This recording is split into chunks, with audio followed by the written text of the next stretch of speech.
Therefore, comfort one another with these words. Ano daw po i-comfort natin sa bawat isa?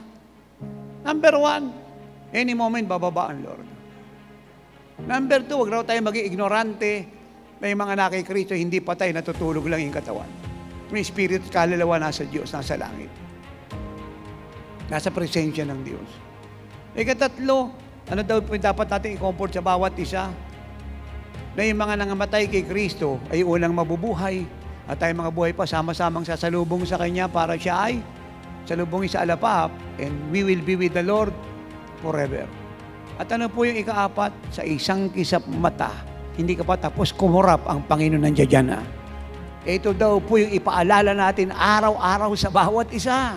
Kung paano nagpapaalala na yung mag-asawam, bawat pamilya sa tahanan, nag-almusal ka na ba anak, nanay, tatay, lola, ate, tsahin-tsuhin, pamangkin, pinsan, boyfriend, girlfriend, nag-almusal ka na ba, nagmerienda ka na ba, kumain ka na ba. Higit daw natin itong ipaalala sa bawat isa. Sa isang kisap mata, hindi ka pa tapos kumurap, si Kristo nandiyan na.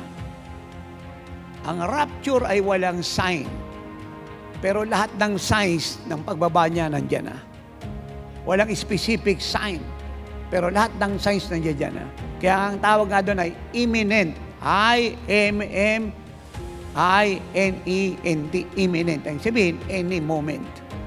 Sa isang kisap mata. Hindi understand that. Kaya nga dapat abutan tayo na nasa kalagayang nag-aayon at nananalangin, nasa presensya niya pag siya po'y bumaba. At abutan niya tayo na nagbibigay ng brochure. Kahit saan tayo pumunta, may brochure tayo. Nag-evangelize tayo. Nag-pray tayo sa may sakit. Nagpa-follow up tayo. Nagsisend tayo ng mga preaching ni tatay sa Facebook, YouTube, TBN, Solarplex, PTV4, TV5, mga magazine natin, booklet natin dito, leaflet, libro, kalendaro, lahat na patungkol sa kaligtasan at impormasyon dapat malaman ng lahat. You cannot stop time from running. If you cannot stop time from running, believe me, you cannot stop the Lord Jesus Christ from His any moment coming. You cannot. Learn from this truth. You cannot stop every prophecy from the Word of God from being fulfilled. You cannot. Sinulat po siya riyan dahil siya po'y totoo at siya po'y magaganap. It's only a matter of time.